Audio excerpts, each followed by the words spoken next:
Hello and welcome to another episode of the Mama Tales podcast. I'm your host, Sally Kuria. Let me start off by apologizing for how late this episode is. Life has just been lifing and I wasn't as efficient as I would like to be. You know what? I think I just need to respect the season I'm in with the baby and the new dynamic that brings into my life, and definitely need to go at the pace I can control. So for all my regular listeners, I'll try to be better, but please believe that I am here. If you're new here, welcome. It's always a joy to know that there are new people here, and you get to listen to these powerful stories and ultimately share yours here as well. Speaking of which, do you want to share your story? It's pretty simple. All you have to do is just let me know. You don't need to have any particular type of story. This is a safe space for moms to share their own truths, no matter what that may be. We're here to listen, to learn, and relate. So if you want to share your story, you can let me know by filling out the form that I have on the show notes of this episode or every episode.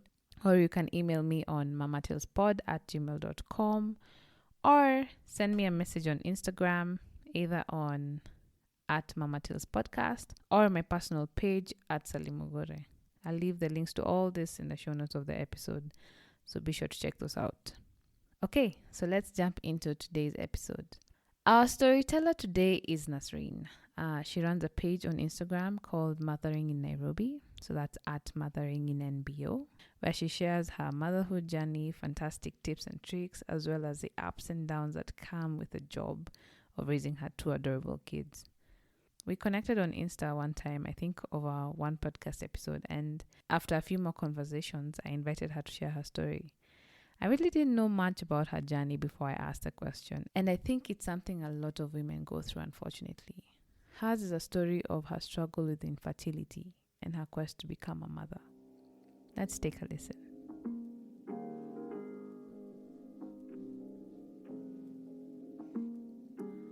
Hello everyone. My name is Nasrine. I run an account on Instagram called Mothering in Nairobi, and we're a family of four: myself, my husband, my 4-year-olds, Bambina, as we call her online, and my 8-month-old son, Zuni. Yeah, so we're living in and raising our kids in Nairobi. That's us. How would you describe your motherhood journey so far? I'd say so far I'm feeling very, very blessed. I enjoy my children. I think they're funny. I just enjoy their company. I just think they're just the sweetest. But yeah, it can get very tiring. It's exhausting, motherhood. I think I'm probably the most exhausted I've ever been, but I think all the other positives outweigh that one negative, if that's a negative. And I think that's probably the case for all of us mothers. Otherwise, we wouldn't procreate. But yeah, Did you always want to be a mother? I think it's something that I've always envisioned in my future, but it wasn't something like that was a huge aspiration of mine. I think growing up, my childhood was very education oriented. Like my mother was very pro education, expected, me to go to university and all of those, and I did, so that's good. But it wasn't really a huge dream of mine until probably after I met my husband and we got married and things like that. That's when I was like, yeah, babies, I want to have them, definitely. So I met my husband. We got married very young. We were 18 and 19, so super young. Yeah, high school sweethearts. And we just said, you know what, we're done searching. Let's just take the plunge. So we did get married, and we both went to university, and we were very focused on our university and striving to achieve all the career goals that we had for ourselves. And that's kind of where things started to change. Because you can imagine two high school sweethearts getting married, babies are just not at the top of our list of priorities. We had other things to achieve, other goals. So when it comes to children, we were not trying, but not really preventing. Then a year went by and two went by without any real outcome. Not even a pregnancy scare. You know how people get like, oh, pregnancy scare, late period, or nothing like that. And that's when I started to worry a bit. And I was like, hey, something is not right. And that was the start of what became an 8 year long journey of trying to have children. What made you most anxious at that point when you realized, hey, wait, maybe I need to check if everything is all right? Exactly that. You start thinking maybe there's something wrong with me physically. Maybe I'm stressed. Maybe, I mean, you can imagine university and studying and working and just grinding and the rat race of it all. I just thought, okay, maybe I need to take a step back and slow down. Why isn't it happening? And it's not something you really think about that early on at that age, but it did make me question my stress levels, my anxiety levels, my lifestyle, my eating habits. For the both of us, we were just like, okay, maybe we need to see someone, maybe we need to get checked out, maybe something else is up. Again, like I said, I'm sure there's people around that age. I mean, we were 20, 21. I don't imagine a lot of people are thinking about those things at that age. So no one really knew about it except for the two of us. Our worries were ours. Yeah, so I started looking into my fertility and cycles, and the internet is like such an amazing place of like information. But once you go into that rat hole, once you go into, you can really fall into an abyss of like information. So it was a lot. So we saw doctors and we were both cleared, and they told us it was unexplained infertility, which is not really what you want to hear. I mean, I think it's easier when there's an issue that you can sort out. So it was diagnosed as unexplained infertility. There's nothing wrong with the both of you. It will happen. You're young. I just went on a mission to try and find something, like trying to find a cure for something. Like we're Muslims, so in our religion, our prophet told us, peace be upon him, says that God hasn't brought down a disease, Allah hasn't brought down a disease for which there isn't a cure. So I was like, I need to find my cure, my reason for all of this. So anything fertility related, I've probably done, eaten all the foods, drank all the drinks. We went as far as anything you can think of. You name it, I've done it. Tell me one of the craziest ones. One that you maybe before you tried you were like, is this right? I mean, like I said, I've any foods that people have said like, oh, try this tea or try this food, or I've tried. I think the craziest one is the one that people go to immediately. It's like IVF, but you don't actually realize how heavy that is and how much is involved in that process. That's the one I think I was like, is this right? Is this really how it is? This is what people go through. I think that's probably the one that I was like, yo, this can't be normal. But at that point, I was willing to try it all. I'm actually very curious to talk about IVF if you're into it because I have a very vague idea of how it works.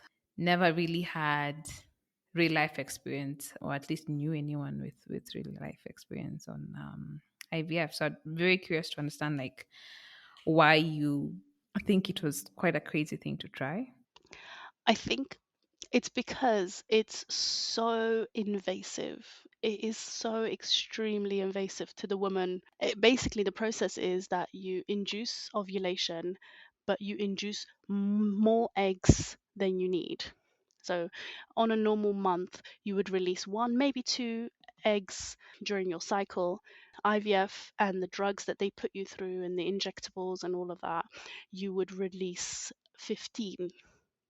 So you can imagine how heavy you feel by the end of that month.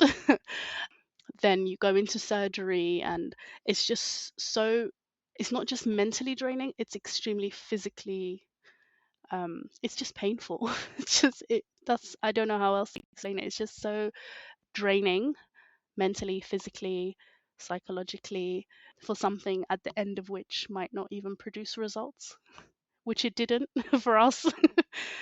It's a lot. It's one of those things that, like, I understand why it's the last resort for a lot of people. It's also financially draining.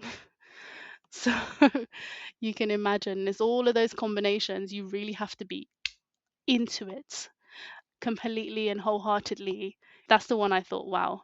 Was this your last resort? Had you thought of any other ways of having a kid in your life? Oh yeah, absolutely. We've thought about adoption and fostering and all of those like, for us, I don't know what it is. Like, I don't know how to explain it, but the desire to have a child is so biological that I think if it's so hard to explain, and sometimes I try to explain it to people and they find it hard to understand. But definitely, it what I didn't want to do though when it came to alternative ways of motherhood, I didn't want things like adoption or fostering to be because I couldn't conceive. I thought that was unfair to any child that I did adopt or foster. I didn't want them to be the second best option. I definitely intend to one day adopt or foster, but I didn't want to do it because I couldn't have my own biological child. I thought that was not fair to any kid that I brought into my life. Yeah, that was my reasoning, and I mean, everyone has different reasonings, and for those who do adopt because they couldn't and they want to fulfill that desire to be a mother or a parent, then honestly, do what you have to do. Like, do what feels right to you and for your family. For me personally, I wanted to exhaust all my other options of trying to have a child biologically and to feel what it was like to be pregnant. I know this was really important for me to experience pregnancy, experience breastfeeding, experience labor and delivery, and all those things that come with it, the pain and postpartum and everything that people talk about. So that was really important for me. How many rounds of IVF did you guys do? We did two. We did an IVF, and then we did something else called a frozen embryo transfer, which is that you do the IVF and then you freeze a portion of the embryos and then you try again. So we did two of those and then took a break. We were like, okay, two failed rounds, it's pricey. Let's give ourselves a break, travel a bit, get out of the mindset of like this is our life, because at one point I had literally had to imagine life without children, potentially. I mean, biological children. I had to imagine a different life than I had envisioned for myself, and that was okay. And a part of me actually made peace with it.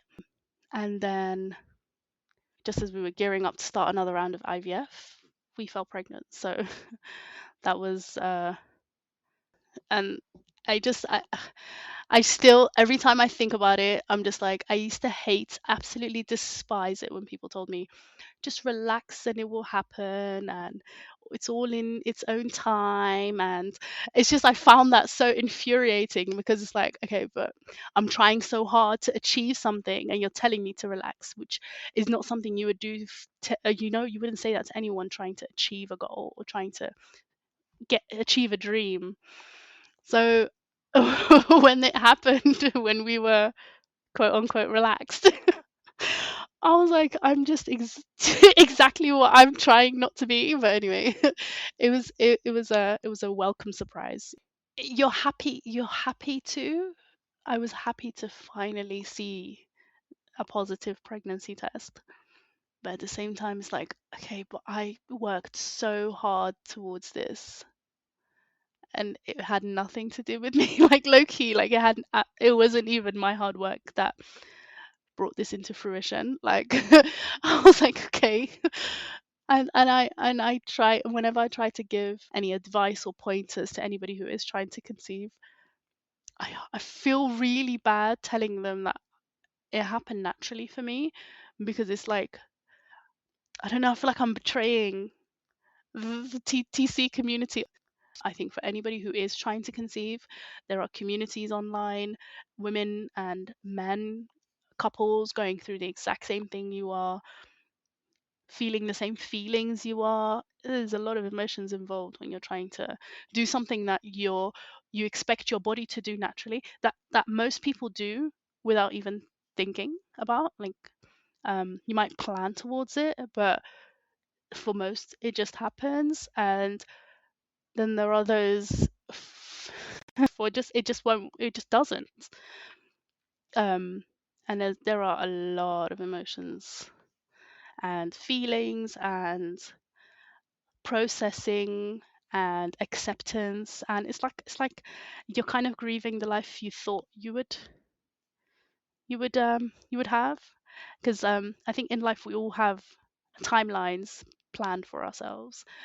In 5 years I'll do XYZ, and when those things don't happen, that's when you realize life life is unpredictable, to say the least. Wow. Just to take you back before we get into your pregnancy, when you were going through IVF, what was your support system like? Had you involved your parents, family, friends in your process?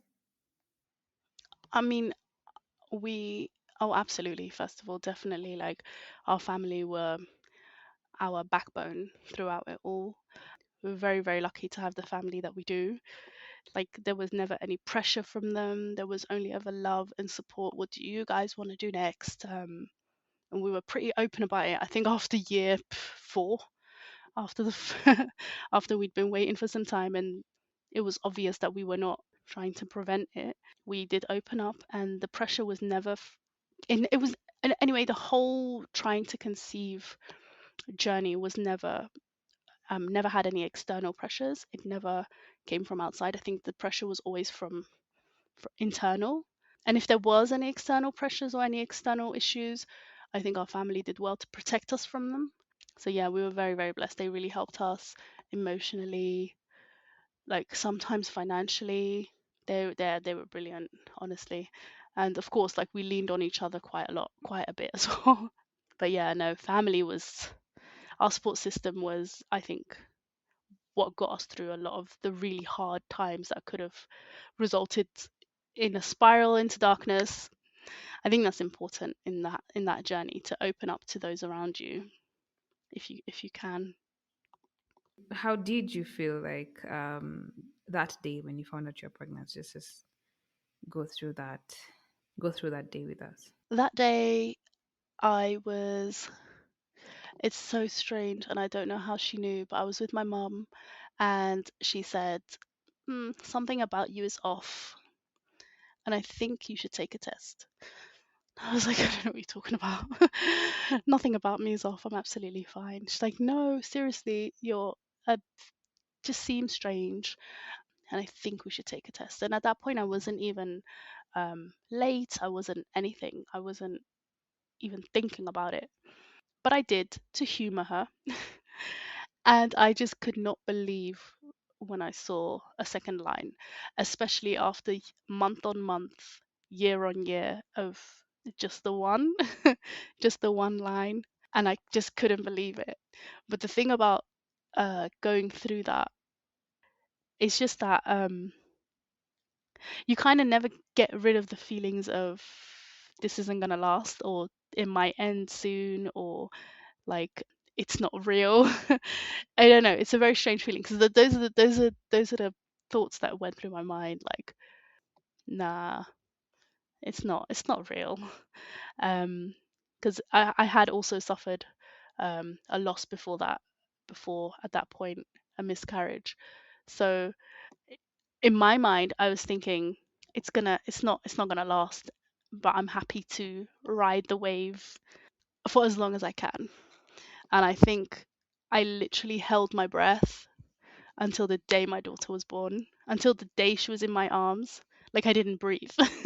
But then motherhood and postpartum, and I don't think I've breathed since anyway. But but yeah, honestly, I was just waiting for the other shoe to drop.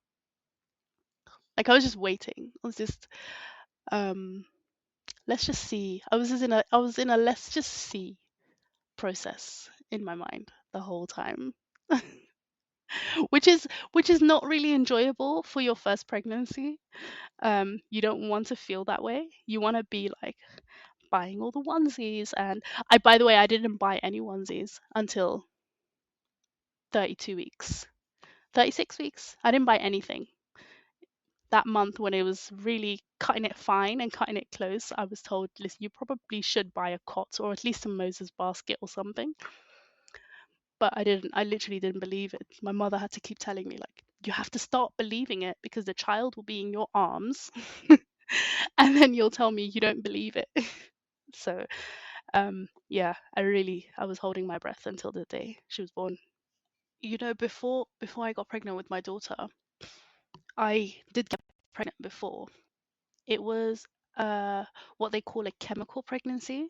So that's a miscarriage that happens within like 4 weeks. Like you, if you were not actively testing, you wouldn't even know. You just think it was another period. That's how early the loss is. But seeing those two lines made us so happy because at least it could happen. So even though it was a loss, for us it was a glimmer of hope that we can get pregnant because we hadn't seen anything, not even a glimmer in many, many years. And then when we saw that, it actually did, like I said, it was very hopeful. So then when I got pregnant with my daughter, I kind of was expecting another chemical pregnancy. So then when I got past 6 weeks and I got past 8 weeks, and then, I saw an ultrasound scan, like these things were basically, I was just counting down milestones as I was going through the pregnancy. And I think just seeing that you are able to get pregnant is hopeful. I think for me, it was that was blessing in itself. And even though I was holding on to that, I was tense like the whole pregnancy. I would do that. I would do the tension all over again. I mean, I do call myself a positive pessimist. I think I have slight pessimism, but I'm a positive pessimist. I try to prepare for the worst and hope for the best. So I was like throughout that whole pregnancy, I was just preparing for the worst that could happen. You can imagine, I mean, most people are anxious. Pregnancy can bring out all kinds of hormones and emotions and all feelings and things, but loss was my biggest I was preparing for it mentally. And at that point, sometimes it was really hard to be hopeful. But yeah, I was really praying throughout that pregnancy. I was like, just get me to the finish line. I just want to get to the end of it.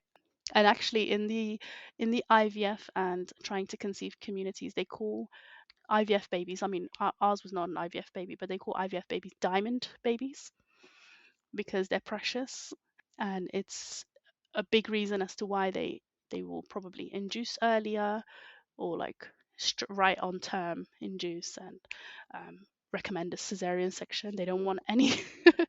They really try to take the risk out of it. Yeah. So they schedule C-sections and all of those things. They didn't do that for me, even though they knew my history. But yeah, I found that term so beautiful. My husband, his mom kind of went through something similar. They tried to conceive him for 7 years. Don't think they did any fertility treatment. It was just one of those, when it happens, it happens. And you can clearly see with like how he was brought up the time before his brother came. Like they treated him like, you know, gold, like diamonds. Like just they couldn't believe that he was there. Did they consider your pregnancy as a high risk pregnancy? Nope, not at all, because of the way it was conceived. Yeah, because of the way it was conceived. Had I conceived via IVF, they might have, but they didn't because it was a natural conception. They said, you're fine. So I did just go through it as uh as any first time mum probably would. Yeah, so it wasn't considered high risk or anything, and I totally get you with the way we raise our children after going through infertility. I think it's a huge motivator for a lot of the parenting and the way I parent, even though I really don't want it to be, because I don't want that to pass down, whatever trauma, whatever it is. But I think it's a huge motivation for a lot of parenting decisions I make, like to to be an intentional, gentle parent, to to breastfeed as long as I do, to be a stay-at-home mum. It's just, I mean, I'm sure people, other mothers who make the same decisions that I've made, make them for other reasons, but I know it's what my motivations are, and I think that's a big one. I think that is a massive one. Um, and I hope I don't pass down anything that's gonna mess my kids up later on. Like, I don't want to hold them up on a pedestal, or like not hold on to boundaries because it took them, I took a long while to conceive them, or anything. But it's undeniably a factor. Let's go back to when you held your daughter in your arms, right? And you're like, well, she's here. What's your mental state at that point? In preparation for anything negative that I could have possibly felt, because I really did prepare for everything. I didn't want to know the sex of the baby. So we didn't know whether it was a boy or a girl until baby was born. Because in my mind, I was thinking, then I could focus on that. You know, I could put all my focus on, oh wow, it's a girl, or oh wow, it's a boy. What shall we name her? And are we gonna dress them in whatever? So I already know the kind of personality that I have and what I went through, that I'm quite an anxious person. So I didn't want to feel those anxieties when my child was born. So I was like, okay, so let's take a factor I can control, like sex of the baby, and let that be what I focus on. So I really did focus on that. It was nice to be able to just call people up and say, it's a girl. Yeah, so I really just put my energy into whatever the baby is. Then I'll be telling people, I'll call people up and family and let them know. And I had two different outfits, and I really focused on the superficial because of how anxious I was during the pregnancy. Like I said, I was holding my breath until that day. I didn't want to like disassociate, like holding her, like this isn't real. So I had to make it real, and that was my way of making it real. Yeah. And then my next focus was breastfeeding. That was huge for me. That was a huge, very important part of the journey for me, because after all those years of my body not doing what it should, of what a woman's body does, I wanted to do this one thing, and I really put my all into it. A bit obsessively sometimes, but I was really like, I need to do this. I read all the books and I read all the articles, and I made sure she was latched within the hour. And oh my goodness, my birth plan was so detailed. Sometimes I'm like, I don't even know how I managed to write it all out. It was so detailed. Like, I will take an epidural if I must. I want to feel all the pain. Like, I really wanted to be present in that moment and just focus on the things I could control. And that birth plan was so detailed for that reason. It was just the things I can control. Because control is kind of what you lack a lot of during infertility and like trying to conceive. You have no control, you don't know what's going on. And I think it's great preparation for motherhood because it really made me relinquish some. Were you able to achieve everything that you thought you needed to achieve with breastfeeding? I did, and then some. I was very obsessed. I was okay with sleeplessness. I was okay with all of those things if I could just achieve that one goal of breastfeeding till. So I breastfed my daughter till she was 2, which was my goal. It was my aim. I'm glad I got there. And I know it's something that's so hard for so many women. In my mind, I was thinking, I already went through the hard stuff. This I need to be able to do. You know, I already went through the hurdles. So I really did put a lot of effort into, and thank God I was able to, because I know a lot of women put as much effort as they can, and it still doesn't work, which is exactly what I went through with all of that, fertility issues and things. Like, I put all the effort in and it still wasn't working. So I totally understand. But yeah, no, I'm really happy that I did that. I'm really, yeah, I was happy. I was proud of her. I was proud of my body. I really was. You mentioned that you made certain choices. You talk about staying at home. So was this a decision that you made before you got pregnant or after you got pregnant? Yeah, that's just interesting. When did I even decide that? I think it was just a given that when I get pregnant, I'd be home. Like, it wasn't actually a conscious decision that I made, like, okay, when I XY, but it was definitely a case of, I think I'll stay home for as long as the kids need me. For this season, I will give my all and be as available as they need me to be. And that meant staying at home.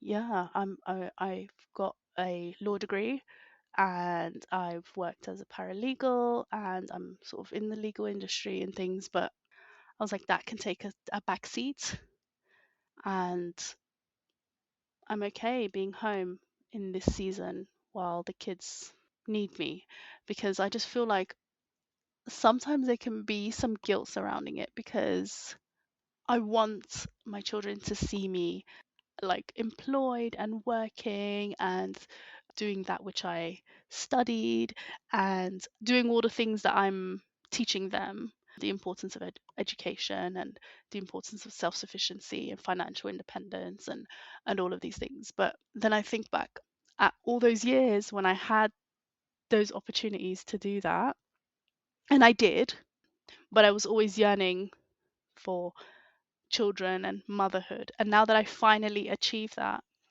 I feel like I just need to be completely present in this season and just be, like I said, completely available for them emotionally, like just be present. So let's talk about baby number two. With all that you had already gone through, how did you get to that point of, yeah, let's try this again? Or was it even a discussion? It was a non-starter for us. We definitely wanted siblings for Bombina. We both have siblings. We're both very close to our siblings. They're like best friends. We're all best friends. So we were like, definitely, as soon as we are given the go ahead, as soon as we could, we should. So definitely, I mean, my daughter was very, very lucky to have cousins that she's very close to. So I don't think she ever felt that like lack of a sibling or anything, or like, oh, mummy, I don't have, or we're so blessed to have close, family close by. So she was always surrounded by like sibling love, but we definitely wanted that for her. So yeah, we started trying for another one after her first birthday, which I don't think anybody actually knows that. But yeah, we were just like, let's get back into, you know, having another, and like just trying to grow our family. And in a way, it kind of was hard to do again, because there's 3.5 years between them. So it took around another 2 years to conceive again. But in hindsight, like, it's 8 years compared to 2. I mean, I'll take it. I'll take it. I was really preparing myself for another lengthy journey. So I was like, 2 years, I'll take it. I'm very happy about that. That's fantastic. We weren't worried about like age gaps and all that. That was not our concern. The only reason we started so early, or a lot earlier than is recommended, because I think 18 months to 2 years is recommended, it's just because we didn't want that, just in case the lengthy, trying to conceive thing happens again. What was your mental state? Were you afraid? Because I imagine you had some leftover trauma from like first time round.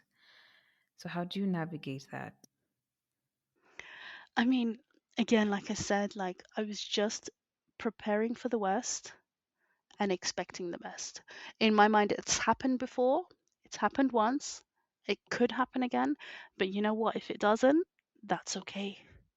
Which honestly, even before my first, I thought the same thing. If it doesn't happen, it's okay. I had totally made peace with the potential of not having my own biological children. Like I had made peace with it. In my mind, I was going to try exhaustively for as long as I could, but if it never happened, it just didn't. So this time, second time round, I was like, you know what? If it doesn't happen, it's okay. But if it does, how fantastic would that be? Like how brilliant, how amazing would it be to be able to like give my child a sibling? Like the I am a dreamer. Um, but yeah, I was really dreaming, like always hoping and praying and like hoping you know, it would work out and I'd be able to give my child a sibling. But like I said, we were just so happy with her. We were just so overjoyed to have her, especially after all those years of potentially not having her, coming to terms with that, and then to be able to give. I mean, I feel like the first time it's kind of, you want a child, and the second time round it's like I want to give my child a sibling. I feel like it shifts, which I mean, it isn't the case now. Now that they're both here, I'm like, okay, yeah, no, baby wasn't for you, but yeah. This time around, we didn't have to do any treatments or anything, and in fact, both of us were kind of like, if it gets to this point, like we're very, like, both of us, we're very goal oriented and like very, if it doesn't get to this point, then we'll go back to the doctor. If it doesn't get to that point, then we'll do this treatment. So we've kind of had like a plan set out for us, but we already know plans don't work out how you want them to anyway. But yeah, so, and we're very, again, we were so blessed that before we even hit our goal, our point at which we would seek help, it happened before that. So how was your pregnancy different from the first one? I was a lot less tense, a lot more like I was including my daughter a lot. And I think because she was there, and I'm trying to create like a bond between this unborn child and my child who's here with me, it made me a lot more present and a lot more, like, I started allowing myself to imagine what it would be like when they're here, and imagine, whether again, we didn't find out the sex of the baby. I needed something to look forward to again. But yeah, so I because I was trying to get her to bond with the bump, and I was trying to, explain this is baby. It just made the whole experience so much lovelier. I was a lot less tense. I was a lot more open to travel. Like the first my baby, my first baby, I didn't go anywhere. I was so scared. I was like, travel, where am I going? No, I'm not going anywhere. I was more, open to traveling. I was more open to exercise. I was more open to doing like I wasn't, like I wasn't trying to protect the pregnancy, if that makes sense. I was yeah, I was living, and I was how do I explain it? I was more understanding that the pregnancy would go ahead, basically. I was more trusting that the of my body, that it would, get me there, and I was more hopeful that I would see a child at the end of this journey. I mean, anything can happen, but I was definitely a lot less scared. That's it. I was just less scared. I mean, with my second pregnancy, I also went through a bout of food poisoning, like I want to say around 36 weeks or something, like towards the end. It was just horrible symptoms of food poisoning for like a whole straight week. And if that was my first pregnancy, like literally, I'm thinking about it, if that was my first pregnancy, I would have absolutely had a meltdown. But I was so secure in it working out and being okay and trusting and more hopeful and thanking God for every step of it, that I was okay. Like I was okay. Yeah. That's really amazing to see the difference and your growth between those two periods of your life. So you take a step back and kind of, if you had a chance to like review your process or even just talk to 20-year-old Nasreen, or would you say that you've learned from that experience, or you could even think of it as something that would help somebody going through the same thing right now? I think without glorifying the journey, because there was a lot of pain and a lot of heartache and a lot of anxiety, sometimes depression, without glorifying it at all. I think I needed to go through that. I think it's made me more patient, it's made me more resilient, it's shown me that I can overcome disappointment. It's also made me a control freak, but I mean, I think I think that aspect of me is quite useful in motherhood. I think it's made me hopeful and a hopeless romantic. It's made me accepting of, you know, life and that we don't have everything figured out. I feel like when it comes to motherhood, those are the things that are really hard. Like, those are hard pills to swallow, being patient with your child and sometimes masking our disappointment in some of the things that they do, or not being able to control every single part of their day. And I think all of those lessons I was already taught in the journey getting there. And I feel like in hindsight, I would gladly go through it all again. And that sounds so bad, especially if you are going through it and you're hearing me say that. But I would go through it all again if I could get these exact two children. If I could just get these two exact children again, I would definitely go through it all again. If I had to do that for them, I would definitely do it again. Like, I cannot imagine it not being them. What would you say would be the best way to support a couple that's going through the same thing? I would definitely say not to assume anything unless you're told. That's one thing. If the couple isn't sharing it with you, then there's a reason why they're not sharing it. So there's no need to ask, no children soon, or are you planning on having kids soon, or you're not going to have another? Like, these questions, unless a person willingly shares these facts or things with you, really there's no need to bring it up. I think it's obvious. Like, my husband and I are celebrating, well, we've just celebrated 13 years. And our oldest is 4. I think people put 2 and 2 together. And if you do, and I've still not shared it with you, then I don't think that's a topic that we need to broach. But if I have, by all means, let's have a chat and let me open up. And I think most people going through any hardship that involves disappointment really just want their close ones to listen.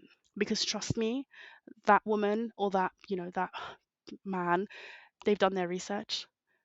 They are online on that internet every day, looking up anything and everything surrounding that topic. They know what they're talking about, they know what they're doing.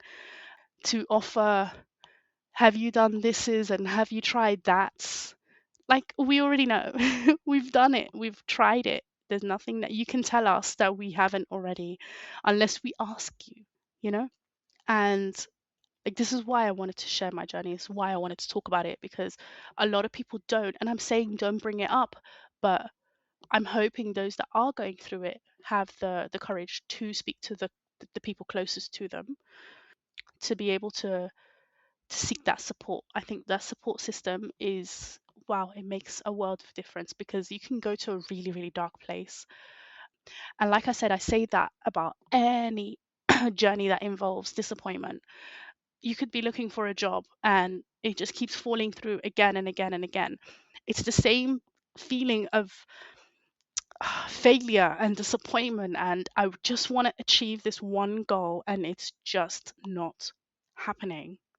It's exhausting, it's mentally draining. Just think about something similar, and just, a bit of empathy wouldn't go amiss, considering all that it took for me to actually become a mum.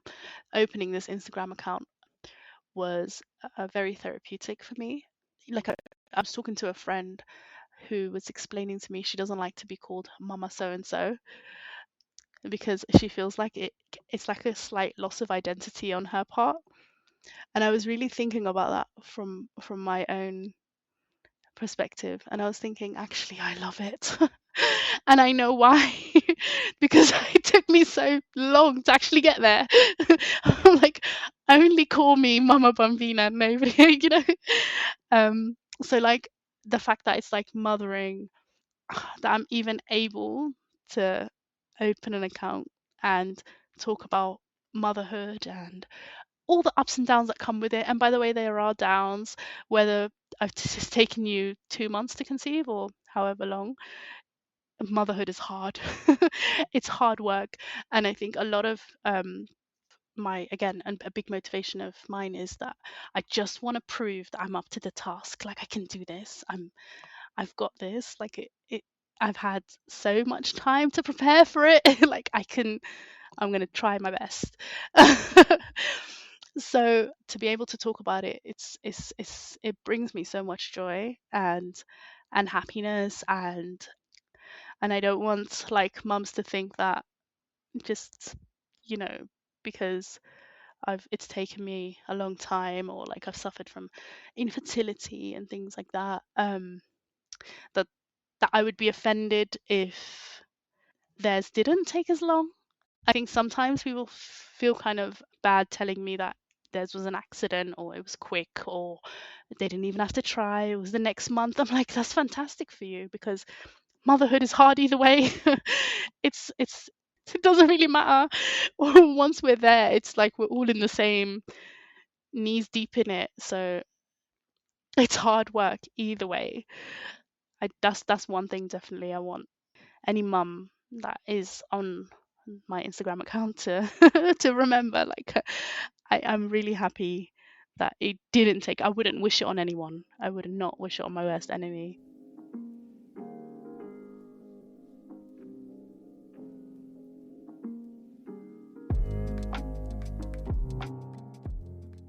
I am extremely grateful to Nasrine for opening up about her long and hard journey to become a mom. It's easy to take for granted just how hard it is for so many women out there, and I hope this episode helps those who are particularly struggling with this at the moment. I loved just how positive she is about the things that, sometimes make this journey hard. Late night breastfeeding sessions are hard and draining. Breastfeeding babies till they're two is insanely difficult. I didn't even manage to do that. And then figuring out how to discipline them is a monster in itself. And how do you make sure you're not a crap parent? Like, where's the manual with that? But you know what? All these are in these seasons, right? She reminds me to be grateful and present in it. I know it's hard now, but it's definitely worth it. Please go check out her page on Insta. Remember, that's at Mothering in NBO. Follow, share, connect with her. I think she'd really appreciate that. That's it for today. Catch you in the next one.